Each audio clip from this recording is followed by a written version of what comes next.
akkana kana fakkeenyaaf 600 yoo osoo ta'e teessoo 30 osoo bitte teessoo 30 osoo bitte naannoo qarshii gara 18,000 ta'a.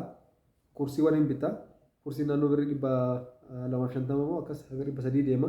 Kurnan tokko kan 20 tokkoon bitta 500 yoo osoo ta'e I think naannoo birrii 10,000 haga firee 20 bitta. Kanaaf teessoo qofaafate walii galatti teessoo irra taa'an qofa irratti gara 28,000 baasta. Kan irratti nyaatamu ni jira. Kan irratti nyaatamu immoo abbaan 3,300 jira. Abbaa 3,300 san jechuun isa 30 bitte saniif minimum meeqa si barbaachisa? 30 bakka 3 10 si barbaachisa. Yoo xiqqaa yoo hin baay'ista sanu yoo baay'ate 10 malee giddu gala isatti yoo goote tokko teessoo 3 3 afurii qabata. Giddu gala isaa yoo goote garuu hamma 6 jechuudha. 6 isaa san minimum 4,400 yoo goote herreega isaa hin baasta. Teebilii xiqqoolee kanneen abbaa 600 kanneen hanga muraasa hin baasta. Walii galatti teessoo waan jedhamu kana qofaaf hanga birrii 50,000 baasta. Teessoon mana nyaataa keessa jiran guutuudhaaf hanga 50,000 hin baasta. Sigalee 50,000 teessoodhaaf yoo baaste kwaalitii gootee tsadaa gootee ol guuttachuudhaaf kaaffee kireeffatisaniif jechuu kooti. 60,000 mootuu kiraa manaa osoo kaffalte 100,000 fi 10,000 fixxeerta. Sigalee. Assalaamu alaikum warahmatullahi ta'ala wabarakatuh. Kabajamtootaaf jaalatamtoota maatii uumuu ajab nageenya keessaan badhaadha. Maayikiin godhanne waan taaneef iyyine baajaba. Ayyee. Salaama jee. Yooya. Assalaamu alaikum warahmatullahi wabarakatuh. Ilmaan ayya ka fagoo dhiyoo jirtan hundi keessan biyya fagoos biyya dhiyoos kan jirtan baddaa laga bahaariyaatti kaabatiin guutuu Oromiyaa Awurooppaa fi ishee guutuu addunyaa kan jirtan hundi keessanuu bakkuma jirtanitti fi haaluma irra jirtanii baanuma irra jirtan irratti nageenyi rabbii guddaan isin bira haa qaqqabu isin hin jenne. Jaalalaaf kabaja onnee irraa maddeen akkam jirtan tibban isin irraa banneerra dhiifama kanatu immoo sababa hojiitiin hedduu biizii ta'eera.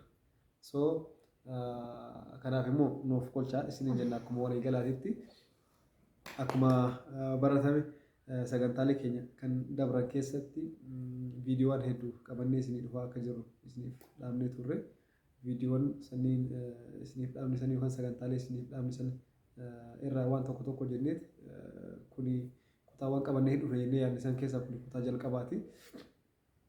Kanatti ansillee hanga kutaa 2-3tu jira. Kanaaf mooja Wayyeeyyee. Faamiliin kabajaaf jaalalaa kun bakkuma jiran hundatti sagantaawwan xixiqqoo nuti daqiiqaa muraasa gaffuruun hedduu nu jaalatanii hedduu nu kabajanii jaalalaaf kabaja nu qabanillee waan guddaan nu agarsiisanii jiranii gamanumaan ulfaadhaa galatoomaa jennaan. Sirri galatoomaa ulfaadhaa wallaahi kun sababa isin akkasiin nu jaalattaniin inni nan jaalatu anuun jaaladhu jaalala nuyyuu dabaltan bara akka nuhu dara wal jaalala nu gootan. Akka nuhu dara wal jaalala nu gootanii kaleessa immoo hojiirra oollee viidiyoo gadi siin lakkisne biizii taanee naannurra ilaalina. Amma immoo abbaan ajaboo dhiira waa'een keessan yaachisuu miti narraa biizii goota wallaahi Faaximaan abbaa ajaboo biizii narraa goota maa jechuun mita fedhee fide waan ta'eef. Ayyee obboleeyyiin kiyya qaalii ilmaan ayyaa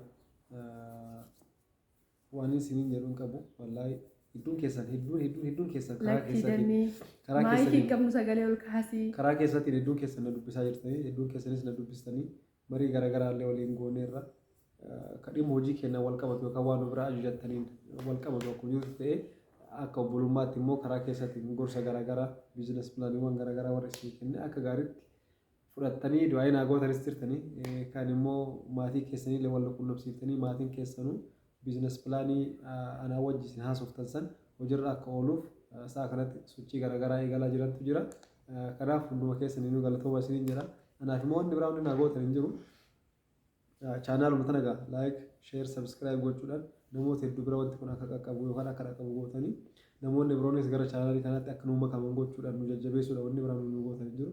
Itti aansee immoo akkuma yoo karaa keessatti na dubbistanillee isinitti himaa ture san hojii gosa garaagaraa eegaluu barbaadan kamiifiyyuu pilaan isinii kennu qofa yookaan wanni akkana nama baasa wanni akkana isin hawwaattaa jedhee isinitti himuu qofa osoo hin taane dhiyeessiiwwan sanniin jechuudha. Dhiyeessiiwwan meeshaalee garaagaraa sanniin maashinoota wal qabatee haa ta'uu wantoota garaagaraa keessattuu amma namoonni gaafilee hedduu na gaafatanii gaafilee sanniin keessaa har'atti viidiyoo kanarratti illee kan qabannee isinii dhufne gaafilee hedduu karaa keessatti natti dhufan keessaa karaa keessatti na dhufanii sagantaa qopheessee yookaan viidiyoo qopheessee keessa gosa hojii 4-5tiin sagantaa akka hojjennuuf jechuudha. Kana jechuun gaaffilee keessan baay'ina irraa ka'ee jechuudha. Gaaffiin keessan karaa keessatti namni dhufee akkanatti kunillee yoo ilaalu namoota dhufanii karaa keessatti na gaafatan san keessaa baay'inaan gosa hojii lamarratti har'a viidiyoo tokko finnee dhufne. Gosti hojii lamaan kunis hojii mana nyaataatii fi hojii horsiisa lukkuuti. Gaaffileen kun hedduu karaa keessatti naa ka'aa tura waan ta'eef isa kanaaf har'a ibsa bal'aa isinii kennuu barbaada. Sagantaa itti aanutti immoo tuyyuu biizinasiiwwan biraa yookaan hojiiwwan biraa wanagaraachin ላይ yoo waa'ee biizinasii kaasnu kana namni keenya waan guddaa walii wayii akka abbada jechuun sammuu ofii cinqee akkamitti akkas ta'e akkamitti wallaahi haalum salphaadha. Jalqaba irratti waan tokko hojjechuu keessanii duratti sammuu keessan amansiisuu qofa. Jalqaba kan barbaachisu sammuu keessan amansiisuu qofa. Ammaayis jalqabatti biizinas pilaanii yookaan hojii biizinasii maallaqa keessan guddifachuudhaaf jalqabatti barnoonni qofti murteessu yookaan barnoonni qofti isin barbaachisu. Sammuutti bal'isanii yaaduudha, of amansiisuudha, gara hojiitti seenuuf tattaafachuudha. Karaa biraatiin immoo waa inni as keessatti waan isin dhaabuu barbaadu yeroo baay'ee immoo ammallee karaa keessatti namoonni nunatti haasoftan wallaahi imimmaantu na qaba. Wallaahi dhugaa rabbii imimmaantu na qaba. Maaliif jennaan namoonni waggaa 13 biyya ormaa turtan, waggaa 14, waggaa 12, waggaa 11, waggaa 12 tureera yaada. Garuu hagammaatti waan tokko hin qabu, hagammaatti waan tokko hin qabu. Ani mana wayii ijaaradheera, sanii ana waan tokko hin qabu. Amma wayii ijaaradheera, sanii alatti waan tokko hin qabu. Amma ijaaradheera, sanii ala waan tokko hin qabu. Kanuma bakka hedduun namaa fa'a kamana yoo hagammaa hin geeffatin. Waggaa meeqa waggaa 12, waggaa 10 wayii, waggaa 13 jiraadheera jedha. Inna mana mee kana booda dhimmi manaa isin hin yaachisin. Dhimmi manaa isin hin yaachisin. Dhugaa rabbi isiniif himaa. Wallaahi dhimma manaatiif hin yaaddeenaa. Waan isin dhaamu keessaa. Akkamitti dhimma manaatiif hin yaaddeenaa nuun jetta kan jedhuuf sagantaa jabduu tokko qabadhee dhufaa jira. Sagantaa jabduu qabadhu kana irratti immoo lakkoofsota bilbilaa isinii kenna. Lakkoofsota bilbilaa isinii kenna. Sagantaa sana isin barsiisee geessee lakkoofsa bilbilaa kallattiidhaan isinii kenna. Lakkoofsa bilbilaa saniin karaa waatsaappiitiin yookaan immoo maatiin keessan abbaa warraa kee ta'e obboleessi kee ta'e abbaa haati kan kee ta'e lakkoofsa san isaaniif kennite isaan sun immoo bilbilanii dhaabbata yookaan dirjitii ani lakkoofsa isaa isinii kenne san haa qunnaman yookaan ofumaa keessanii daayirektis bilbiltanii karaa waatsaappiitiin illee ni dubbistanii jechuudha. Dhaabbanni kun dhaabbata dhimma waa'ee manaa isin yaachisu kan isin irraa furu wayiiti. Yoo ka isin akkasitti yaaduu dandeettanii fi sammuu keessatti ka amanuu danda'u taate. Kanaaf dhimma manaa hin yaadda'inaa. Lammata dhimma manaa hin yaadda'inaa. Warri ijaaraa jirtan itti geeffadha. Warri dura ijaarin ganaa lafa bituu edaa lafa bitee geessee mana jirtan hin cinqamiina. Sanuu Finfinnee isin galchina. Finfinneetti galtanii kan ammoo sagantaa yeroo biraatti walitti deebina. Isin galee sagantaa yeroo biraatti walitti deebina. Amma kallattiidhaan gara gaafilee tokko lama sagantaa isii har'a qabannee isiniif dhiyaannisanii keessatti yoo achi darru dhimma horsiisa lukkuutii fi dhimma mana nyaataati. Sagantaa kana namoota hedduutu karaa keessatti ani suuqiin qabaa mana nyaataa eegaluu barbaada. Ani suuqiin qabaa mana nyaataa eegaluu barbaada. Ani baajaajiin qaba tureeyyuu abbaan manaa kiyya baajaajii hojjetaa jira. Amma garuu hojiin baajaajii sun waan isaa hin ta'iniif baajaajii isa gurgurree mana nyaataa barii jedhaanii jira. Inni immoo tuyyuu suuqii hojjedhanaan jedhaa jira. Inni gariin immoo duru suuqii hojjetaa jira amma mana nyaataa banuu barbaanna. Inni gariin immoo tuyyuu baadiyyaa irratti qonna irra ture garuu amma gara magaalaatti gallee kaaffee wayii banuu barbaanna. Mee akkamii hojiin kaaffee nama baasa, hojiin shaayii beetii nama baasa, hojiin mana nyaataa nama baasa. Gaafilee akkanidha kana baay'ata. Ittaansee immoo hedduun nama ani mana illee hin qaba gibbii gahaa qaba waan ta'eef horsiisa lukkuu barbaada. Hojiin lukkuu nama baasa, hojiin lukkuu nama hawwataa, akkaataan isaa akkami maaltu nama barbaachisa, hangam bu'aa qaba waan jiru kana gaafiin namoota hedduu dhiyaataa jira. Gaafilee dhiyaatan kana keessaa lamaan kanaaf har'a deebii gahaa tokko isinii qabadhee dhufee jira. Yookaan akka gorsaatti jechuudha. Biizines pilaanii jechuun bara gorsuma gorsa san as keessa waan ani isinitti himu kana keessa haala isin amma irra jirtaniif bakka amma irra jirtaniif ikonoomii qabdan wajji waliin qabatee abbaa manaa keessa wajji waliin qabatee waliin haasoftanii wanni kun osoo akkana goone akkana baasin akkana osoo ta'e akkana ta'inna waliin mari'attanii as keessaa yaada fudhatama qabu keessaa fudhattanii kan fudhatama hin qabne immoo keessaa gatuudha bakka wanni biraan jiru. Kanaaf dubbiin nuti dubbanne dubbii rasuula yookaan dubbii nabii taatee dhibba keessaa dhibba sallallahu alaihi wasallam dhibba keessaa dhibba waan nu isin hin jenne yookaan waan isin hin jenne kana qofa fudhadhaati cichaa ta'uun taane waan an dubbadhu kana keessaa herreega hojjettan waan birri keessa wajji deemu waan karoora amma isinitti himaa jiru kana wajji deemu bakka hojii kan itti hojjetu edda saniin inni wajjin hin deemamu hin deemu waan keessaa baafattanii itti fuftanii jechuudha. So waan akkasiiti. Amma kallattii man gara hojii mana nyaataa ilaallatutti yookaan seennu taate hojii mana nyaataa eessumattuu iyyuu hojii iddoo isaa banadhu waan isin joobbadee wanti guddumaanii innam hojii mana nyaataa fi hojii lukkuu kana silaa amma isin hima garuu tokko isin hima viidiyoo kana keessatti isin garuu kam akka isiniif dursuu qabu biizinesoota inni fide kanneen keessaa hin beekni akka shaniiti. Isaanan keessaa kam akka viidiyootti aanu keessa isin hojjechuu qabu koomenti jalatti yaada keessan barreeffadhaani. Waan isin keessatti inni amma himi kana keessatti waan isin dhibe kara koomenti barreeffadhaan inshaallah isiniif hin dubbisa koomentis akka inni dhufu isiniif taasisa inni isin dhufaa jechuudha. Ammallee dhugaa itti uummajooti yaa karooruma kamuu hojii makamuu ila hojii akkana hojjetu barbaada hojiin akkana nama baasaa ka jedhu ammaayis immoo koomentii jalatti osoo wanni nu kaa'ani. Koomentii jalatti gosa akkana hojii akkana barbaadettanii dhuunfaa keessanii gosa hojii barbaaddan san koomentii jala nuu keettan. Nuti immoo koomentiiwwan jiran san keessaa koomentii irra caala baay'inni isaatiin wal fakkaata ta'e. Fakkeenyaaf namni 20 dhimma lukkuu osoo haasa'e namni 15 immoo dhimma mana nyaataa osoo haasa'e namni 22 immoo dhimma hojii biraa osoo haasa'e kan namoota baay'ee san keessaa fudhannee deebii itti kennaa deemna waan ta'eef mee waan akkanaa hojjetuu barbaade wanti akkanaa kun hangam nama baasa kan jedhu irratti koomentii jala kaa'a gosa hojii akkamii akka barbaadan koomentii jala kaa'a. Kanaaf namni mana nyaataa biroo barbaadan garuu immoo obsa isiniif haa kennu. Hojii mana nyaataa Itoophiyaa qofa keessatti yookaan Oromiyaa qofa keessatti osoo hin taane akkuma addunyaa jettu manni nyaataa hojiilee gurguddoo addunyaan tuni qabdu keessaa isa ijoodha. Maali jennaan isa ganna keessallee birraa keessallee wayita nuuroo waddadellee wayita nuuroo rakasellee hojii addaan cituu hin dandeenye. Hojii ilmi namaa jechuun hojii ilmi namaa irraa addaan cituu danda'u miti hin hir'ata yoo ta'e malee. Sigalan manni nyaataa akka gaariitti hojjette taanaan bonallee gannallee bona jechuun wayita akka baadiyyaatti yoo ilaallu wayita biizinasiin baay'een kun maasarraa waa haamatee gurguratee gabaan ho'isu ta'u wajjinuu yeroo birraa gabaan haalaan dabala. Ganna mootu haa rakkinni jiraatee sababa rakkinaatiin akkuma leegaatti gabaan haa qabbanaa'u malee waan addaan cituu miti. Hojiileen tokko tokko ka ganna keessa yookaan wayita rakkinaatti ilma namaa hin deemne hojii nama cufsiisantu jira. Manni nyaataa immoo nuuroo waddadee nuuroo rakasee jiruu qaaloftee qaala'uu baatee ittuma fufa. Sababni isaa maal feeta? Dhimmichi dhimma garaa waan ta'eef. Wallaahi dhuguma garuu mallattoo gaafii bira naa kaa'aa waan ta'an. Garuu obsa guddaa gaafata. Obsa guddaa gaafata. Obsa guddaa gaafata. Obsi guddaan gaafatu kun waan biraa osoo hin taane hojiin kamuu obsa akkuma gaafatutti ta'e hojii mana nyaataa hojii kaawwanirraa wanni adda isa godhu yoo jiraate hojjetaa baay'ata. Hojjetaa baay'ata. Fakkeenyaaf namni mana nyaataa bareedduu saddeesii eegaluu barbaadu tokko dhugumatti saddeetti godhee akka gaariitti hojii eegala namni yaadu tokko yoo jiraate qopheessaa nyaataa yookaan waxbeetii jedhama afaan amaariffaatiin mana ittoo keessa kan hojjetu hin barbaachisa. Raddaatii isa barbaachisa gargaaraa waxbeetii isa barbaachisa. Iqaa xaabii isa barbaachisa. Meeshaa dhiquu jechuudha. Gara kuushinaa kana qofa keessatti nama sadii ta'eeraa jechuudha. Sigalee astanaagaajii ni barbaachisa. Ofii keetii kaashaarii ta'uu ni dandeessa. Baranda irratti buna jabana nama hojjetu tokko ta'uu ni dandeessa. Sigalee yoo kaapitaalii kan kee jabaa wayii ta'ee san bira ol tare immoo maashina bunaaf shaayii galchuu dandeetta. Barreessaa si barbaachisa. Alaa kulliyaan miinimam hojjetaa 15 irraa yoo xiqqaate hojjetaa 5 irraa hanga 15 si barbaachisa jechuudha. Akkaataa hojii saniin hojjedha jettee yaadduuti. Tsadaa godhee bal'isee hojjedha yoo jettee yaadde dhugumatti bakka bareeda irratti yoo sammaduu barbaadde miinimam hojjetaa 10 si barbaachisa.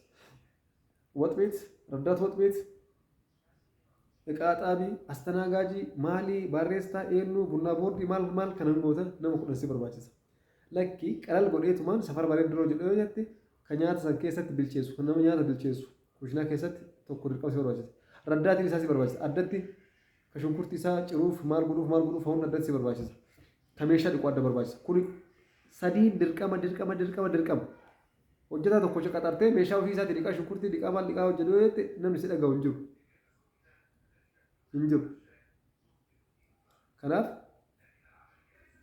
hojjetaa yoo xiqqaate ka meeshaa dhiquu wajjin nama sadii si barbaachisa gara keessatti. Ati kaashaarii ta'uu hin dandeetta. Kaashar jechuun abbaa herreega guuru. Baankoonni kee bira teettee astanaagaajii si barbaachisa. Astanaagaajii yoo xiqqaate nama tokko yookaan nama lama si barbaachisa. Akkaataa jalqaba keetiitiin. Nama lama si barbaachisa jechuun kan keessa jiran nama sadii si wajjin nama shangeeraa jechuudha. Si galee buna jabanaa baranda irratti eegaluu barbaaddaa si wajjin nama 6 ta'uu isaati yookaan nama 7 ta'uu isaati jechuudha. Akka kana. Kanaaf hojichi hojii bareedaa, hojii haalaan nama baasuudha. Dhugumatti bu'aa ni qaba yoo ta'u wallaahi bu'aa akka gaariitti qaba. Sanuu maal ta'e beektaa? Magaalaa suma xiqqoo ija godhatan keessatti fa'aa yoo ta'e biddeen iyyuu hin tarakkabda. Biddeen sii fidan. Warra biddeen dhiyeessutu jira waan ta'eef. Si galee biddeen warra dhiyeessantu jira. Biddeen sii dhiyaata. Bakka barbaadu jecha ajajatti. Ajaja itti kennita. Warroota biddeen sii dhiyeessanitti ajaja kennitaa fi har'a biddeen dhibba barbaada, biddeen dhibba lama barbaada ittiin ajaja sii fidanii ganama sii fidanii herreeni kan kee galgala yookaan immoo har'a ittiin hojjetaa ooltee birri biddeen isaa buruu galchitaaf jechuudha. Kana keessatti wanti si barbaachisu ulaagaaleen mana nyaataatiif si barbaachisan tokko jalqaba irratti mana nyaataa banuun duratti ati asallattis banii, adaamattis banii, finfinneettis banii, bakkuma kamittuu banii lookeeshinii si barbaachisa.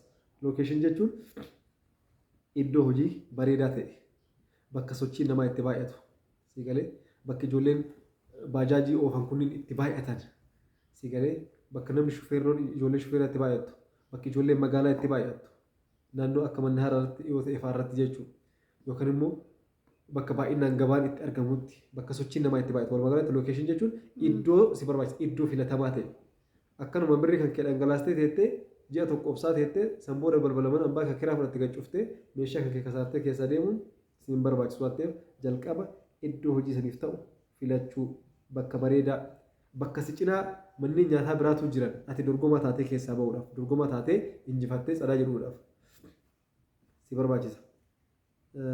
Lammata bakka keessanii argatte kan itti aansee si gaafatu gara kaapitaala keetiitti tarta bakka keessanii soyitee fakkeenyaaf fooq irratti kireeffatuu dandeessaa. Giraawundii lafarra manneen noormaali kireeffatuu dandeessaa. Fooq irratti yoo kireeffatte immoo gatiin isaa hamma sunda ol ka'aallee miti si hawwataa hojii si baasaa si galee buna jabanaatu hojjattee achi gubbarratti buna tokko chaadha qarshii 20 gurgurtaa si baasaa. Inquraal firfir, injera firfir, paastaa noormaal, paastaa waataakalti, maalii shiroo fasas, tagaabiinoo, every ነገር waan nyaataa dhiisi.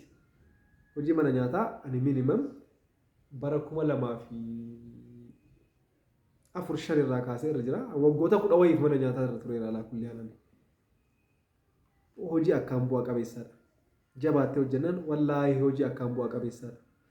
Walumaa galatti garuu hojii mana nyaataa hojjetee namni kasaaru hin jiru. Yoo balbalaalee malee herreega yoo wallaalee malee herreega jechuun tokko akkaataa hojjeta itti qabatan. Handal. Lammata akkaataa maamila ofiitti qabatan. Hojjetaa kan kee kan kooshinaa keessa jiru qulqullina isaa eeggatu qaba. Kan gadi bahee astanaagadu dhiiras ta'ee dhalaa seeraan kwaalitii ijoollee qulqullina qaban ta'uu qabdi. Ijoollee maamilli kan kee dhufu. Ati waan hojjetaa kana qaxarteef qofa baankoonni bira teettee jettee achi garaa dhiibdu taanaan achi dhaabattee akka abbaddu taanaan xarapheezaa keetiif mana kiraa fudhattee waliin martee nyaatuu hin dandeetti. Namni abbaa kanaas hin jedhu hin jiru. Tokkoffaa wanni hojjetamu sun waan qulqullina qabu xiraata yaallau sun hojii qulqullina qabu ta'uu irra jiraata. Lammata hojii qulqullina qabu san irratti immoo irra caalatti sarraatanyaan kan kee qulqullina qabaatu. Sadaffaa ati kabaja sarraatanyaa keetiif qabaatudha hojjetaa keetiif. Afuraffaa maamila kan kee isa shaayii dhuguuf sitti dhufellee isa nyaata ispeeshaalii qarshii 150 nyaatu si bira dhufellee ila abeet alaqaa mangistii kee jirta mootii alaqaa baddeerta sanyii kee jirta handal ayyaayaa jedhama seera mana nyaataati kun akkaataa kastamaree itti qabattu si galee qaroomin si barbaachisa ifiniif yeroo tokko tokko yoo qilleensummaan haalli gabaatu harka qabbanaa'u maal goota beektaa saayikooloojii fayyadamu sirra jiraata hiriyoota kan kee wal jaallattuun gara nama afurii shanii wayii hin waamte bilbiltee waamtee isaan wajjin fa'aa barandaa teettee yookaan bakkuma wanni isaan keessa teettee buna ajajatta isaan gaabbazda gaabbazu sirra jiraata maamiloota kan kee qaamii ta'an gaaf tokko gaabbazu sirra jiraata maal jennaan achitti harkisuuf jechuu harkisuuf si galee jaarsolee gurguddoo masmara sana irra deeman taate beektii yoo jiraate barandaa sana taa'ame abbaa kakayyuu jirtanii fayyaa achi ta'a jetteen buna tokko gaabbazu sirra jiraata safarri kan keessuun qorruu hin qabu alaa kullee akkaataa gabaa itti harkisan harkatti galfatuu qabda jechuudha. Osoo amantiin loogiin godhin osoo sabaan loogiin godhin maal jennaan biizinasiin amantiin qabu mana garaachiin waan isin dhaabu keessatti hojiin amantiin qabu. Kana jechuun hojiin amantiin qabu jechuun hojii amantii fakkeenyaaf suuqii daldaluun musliima qofaaf yookaan kiristaana qofaaf waan jedhamu hin jiru. Manni nyaataa musliima qofaaf yookaan kiristaana qofaaf waan jedhamu hin jiru. Fakkeenya hojii mana foonii banuun warra kiristaanatiif banaadha. Warra musliimaatiif illee banaadha. Si galee kanaafuu musliimni qofa foon haa gurguru kiristaana kan gurguru yookaan akka hin hojjenne kan shari'aa irra illee hin jiru. Waan isin jechuu barbaade hojiin amantiin qabu jechuun kiyya namoota sitti dhufan kamuu jechuudha. Amma yeroo tokko maal ta'aa beektaa namoota keenyatu gurguritti kaaffee bana. Baadiyyaa irraa fa'aa dhufee magaalaa wayii irratti aanaa wayii irratti fa'aa kireeffateetiin bana. Sabboona cimaa of fakkeessee sirbootuma sabboonummaa fi maalii cinqii kana maal baneet namoota amantii biraatiif saba biraa ta'an hirrifachiisa sii galee akka isaan sun daffaranii dhaqanii isa bira waan fayyadamne godha. Ila saayikoloojii sii galee. Aansillee quraana kanaaf banuu. Amma immoo tokko immoo dhuftaa mallee kaaffee bana. Kaatii achitti hojjetaa jirtu bayyeenatti shiroo fasasii tagaabiinoo maalii kaan inqulaal farfar inqulaal sirs minaamu waan jedhaman kanniin. Sii galaa miti ree ganamarraa galgalaa ati quraanaa fi gartee manzumaa fa'aa banta. Sii galaa hin banta inni tacanaannaqa namni amantii biraa qabsuun achi dhufee hojjetuuf. Kana jechuun ati islaamummaa keessa bahi isin jechaa jiru sii galee ati.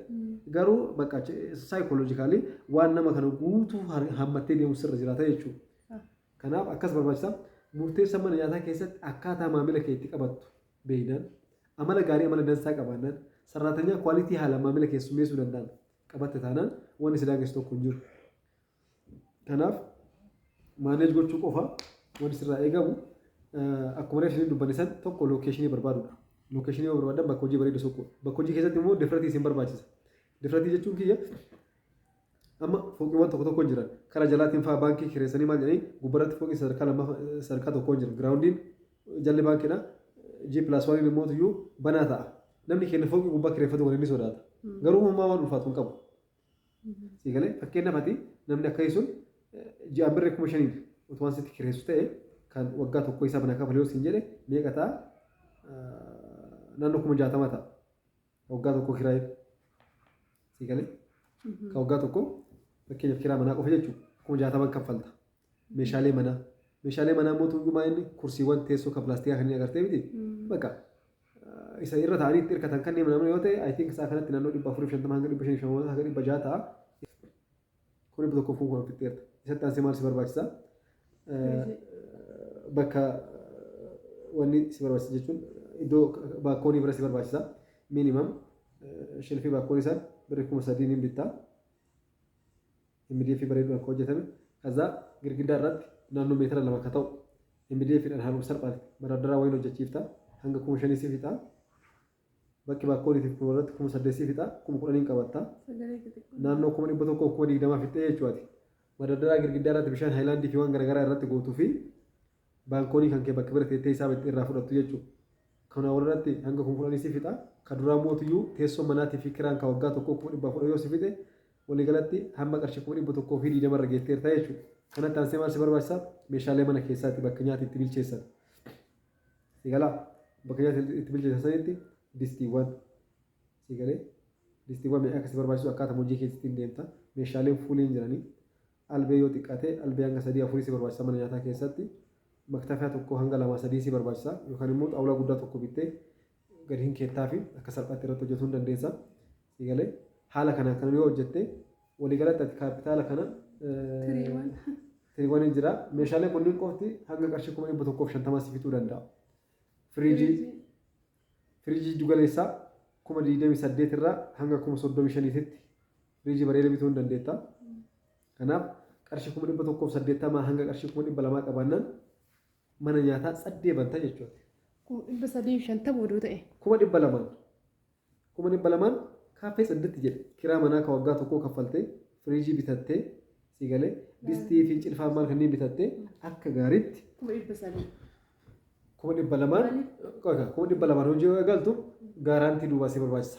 Gaaraantii jechuun fakkeenyaaf namni 300 qabu tokko kaaffee banuudhaaf meeshaalee kanaa fi kiraa manaatiif waan gargaraatiif 200 cic godhee takka takkaan herreegee yoo fixe 100 harkarraa qabda. Si galee 100 harkarraa qabdu kun zayitii bittaa. Shunkurtii bittaa maal bittaa gara hojiitti seentaa si galee birri achirraa hafe gara baankiitti kaa'atta. Hanga hojiin sii baratamutti kisaarullee waan dandeessuuf obsa si barbaachisa waan ta'eef. Wallaahi rabbiin siif qajeelchee hojii mana nyaataa eegaltee bakka gaarii taatee bakka garuu nyaanni mana nyaataa zim jettee bakka argitetti bannaan atiin kasaarta. Samii mannaa bakka hin taanetti birrii kana guutuu dhangalaastee bantee keessaa booda dhabamurra si galee bakka hojiin bareedee jiru ilaaltee buna jabanaa qofa yoo eegalte dhaabbattee isaa 24 hojjechuu hin dandeetta waan si dhaamu keessa. Birrii kana guutuu birrii dhangalaasuu qofaan bu'aan dhufuu danda'u hin jiru. Bakka bareeda filachuudha. Bakka sochiin jiru. Mana yoo kireeffattan hin sodaatina waan isin dhaamu keessa. Mana yoo kiraa fudhattan mana nyaataa hin sodaatina. Filafiitii ta'ee jennaan. Bakka mannaaraa baajaajii fi maal itti wal ga'u kana taanaan. Bakka mannaaraa makiina gurguddaa kana taanaan. Bakka gabaan baay'inaan sochiin namaa itti heddumatu taanaan kiraa manaa gatii isaa hin sodaatina. Kiraa manaa otoo gatii sodaatina itti seentee jennaan garuu mul'ii kan kee hidhadhu. Tokkoffaa akka subii salaattee geessiteen balbala bani. Sarratanyaa kan kee takka takka hirribaa kaasiitiin jechuudha. Galee wayita biyyi kun ganama sa'aatii jahatti yookaan sa'a 12 akka Itoophiyaatti ija rigataa ganaa balbala banu ati manni kan kee guutuun keessaa qulqullaa'oo seeraamikii ta'e walawwalamee waan ta'e ta'ee faa gootee ilaa jippaasii qalal jedhe itti bantee jechuudha kilaasikaalii mana bantee manni kan kee firii ta'ee ittiin kastamariidhaaf qophaa'atu turre jiraata. Sanirraa kataan rafeen teettee elmuu qofa. Bareechee beeka waan ta'eef fakkeenyaaf amma waggaa kana fi saniin duratti paastaan birii 35 birii 40 bitama. Paastaan dheedhiin isaa jechuudha paastaan tokko amma birii 80 galee paastaan tokko birii 80 bittee dhantana yoo affeelte paastaan tokko tizaazii 5 hanga tizaazii 6 ba'a. Ajaja jechuudha. Paastaa baataa galtiitti yoo ta'e hanga 6-7 ba'uu danda'a. Paastaa basuu yoo ta'e immoo hanga 5 fa'aa ba'a. Kanaaf ati paastaa baataa galtii 6-7 sii ta'e jechuun hin hojjetta. Har'a paastaa baataa galtii tokko magaalaa kam irratti hodhee birii 70 birii 80. Paastaan tokkochi birii 80 bitte sun ajaja 5 yookaan 6 sii ba'ee 6-80 yoo baay'iste. Shunkurtii jira, zayitii jira. Naannoo birii 400 ba'a paastaan tokkochi. 400 kana keessaa 80 keessaa 320. Kanaaf biddeena isaa gatii biddeena nama 5 ittiin dhiyeessitee keessaa hin baafta. Shunkurtii fi zayitii irratti waan xiqqoo keessaa hin baasta. Yoo carrasha. Tarfaamma sanaan. Killee fudhadhu fakkeenyaaf. Killee fudhadhu. Killee qarshii 15 galeera amma bakka tokkotti qarshii 10 hanga 12 garuu baay'inaan biree 15. 350. Sadii isaa biree 45 hin bittaati. Shunkurtii timaatimii fi maal kan immoo vaaliyuun isaa waan biree 5 hin caalletti goota. Sigalaa biree 50. Daabboo lama wajjin baasi. Daabboo abbaa biree 5 wajjin yookaan abbaa biree 11 wajjin baasi. Biree 60. Ati garuu biree 80 biree 90 isaa kanatti killee tokko kaaffii irratti. Sigalee.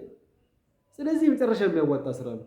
እንጀራ ፍርፍር ፈከኛ ፈተም እንጀራ ፍርፍር ኖርማል እንጀራ ፍርፍር ቢደን ተኮ ብሬ ዲዳባን ቢታጀን ነው ፈከኛ አቲ ገሩ ባይና ብሬ ኩለሽን ተረከብደ ይሆን ብሬ ለማን ተረከብደ ብሬ ኩለሽን ተረከብደ ቢደን ተኮ ግማሽ ተዳኩት ግማሽ ፍርፍሪ ጎዛይ ሱጎን ገልገል ቆፓይ ቡላ ሲገለ ሱ ፍርፍሪ ሰው ጀተሰን ግማሽ ቢደን ግማሽ ሰራ ሙሰኔ መርቴት ከኔት ብሬ አፍርተ ብሬ ሸንተም የመጨረሻ ተፋማ ስራ ነው ሲገለ እና ወጂ ማንኛታ አክጋሪትና መባሳ ጋሩ ከሲባሱ ደንደው bu'aa qabaachuu isaa qofa beekuun itti seenuu osoo hin taane tokko obsa qabaachuu lammata dhiirsi kan kee ta'e obboleessa kan kee ta'e ati mataa keetiin dhuftee hojjette amala hin qabdu taanaan waan mana san kiraa fudhatteef adaganyaa of gootee olii gadi akkana of goggoote taanaan ilma namaatu uffatta taanaan namni karra kan kee ga'u hin jiru.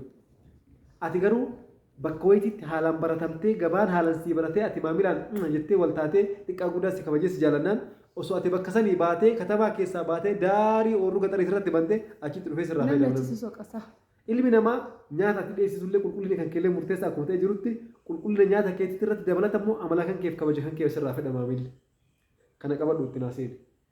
Kanaaf hojii mana nyaataa eegaluudhaaf kaapitaalii si barbaachisu ati 300 qabaannaan magaalaa baadiyyaa irratti yoo ta'e waan xiqqishuun eegaltaa baadiyyaa xixiqqoo sanniin ganda keessa yoo ta'e si galee teessuma mukaa kana fa'aa dalga deebistee hojjetta gabaan hin jira kaapitaal xiqqishuun baadiyyaa yoo ta'e kaapitaal xiqqishuun hojjettaati.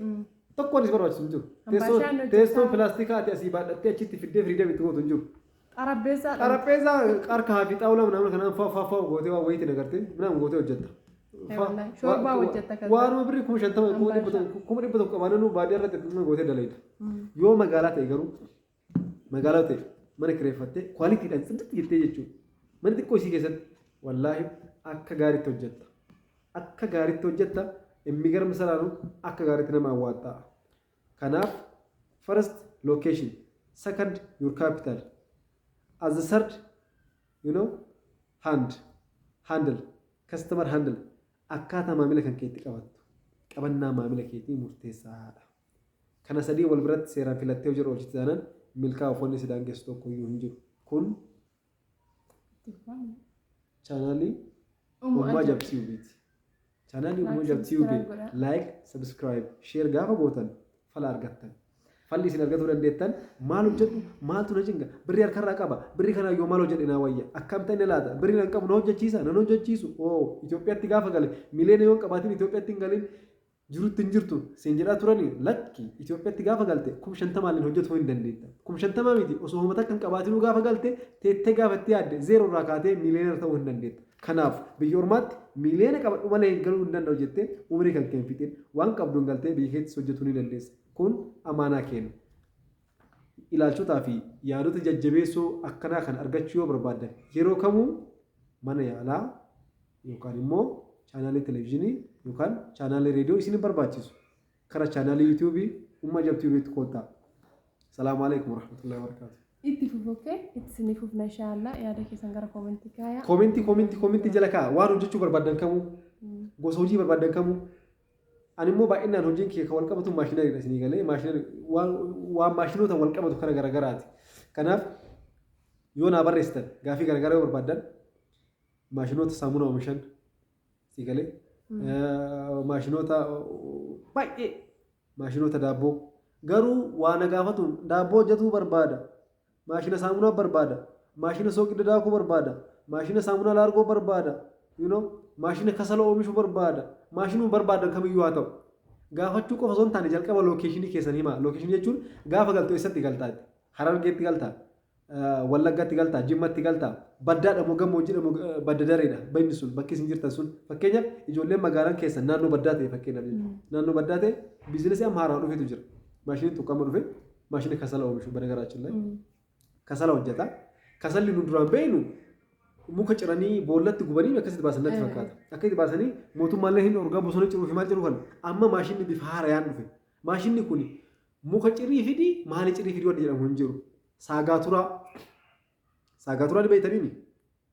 Ka warri xaawulaa baqaysu kun maashinni xaawulaa baqaysu jala haramu tokko ni jiraa miti.